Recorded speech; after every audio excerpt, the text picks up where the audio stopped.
Good afternoon. Today's show is going to be called Dedicated to Bedford. It is going to detail the activities that the Bedford Historical Society is going to put on Sunday.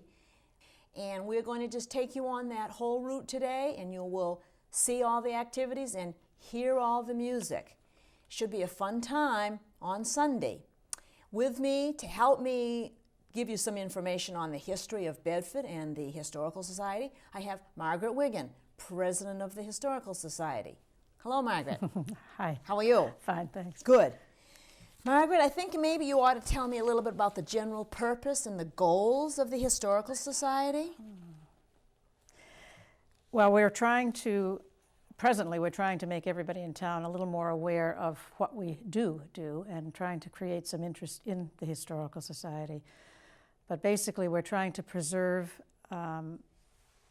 Bedford's history, and part of how we did that and are still doing it is the fact that we had the museum opened a few years ago, and we're restoring the old hearse and trying to maintain things that will mean something about Bedford's history as years go on. In fact, we collect things that are things of today, because 50 years from now they will be part of Bedford's history. So we're just continuing to keep things as we go along and trying to keep track of them, and hoping to create interest in Bedford's history for all of the new people that now live in town, and hoping that they will come and join us. Now, why don't you tell us about the route that the ceremony is going to take on Sunday?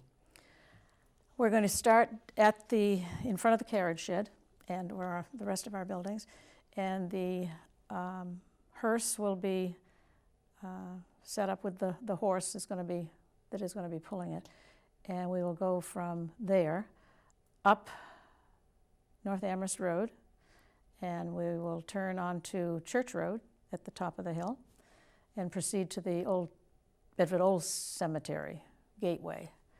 And from there we will proceed on to the town hall. And back at the old cemetery, they will be dedicating a plaque. I think you mentioned that in your opening. Right. And at the town hall, we'll be dedicating our plaque. And also the fourth grade writing contest winners will be announced at that that was in the time. Bedford Journal, it gave some of the history of the band and what kinds of things serenade bands did back in the Civil War era. These kinds of bands were used to comfort the sick, the injured. They were also used for comforting officers in their time of need. And they do a variety of different songs. They will do some more reverential music for us, and also some more upbeat music, some patriotic music for us also.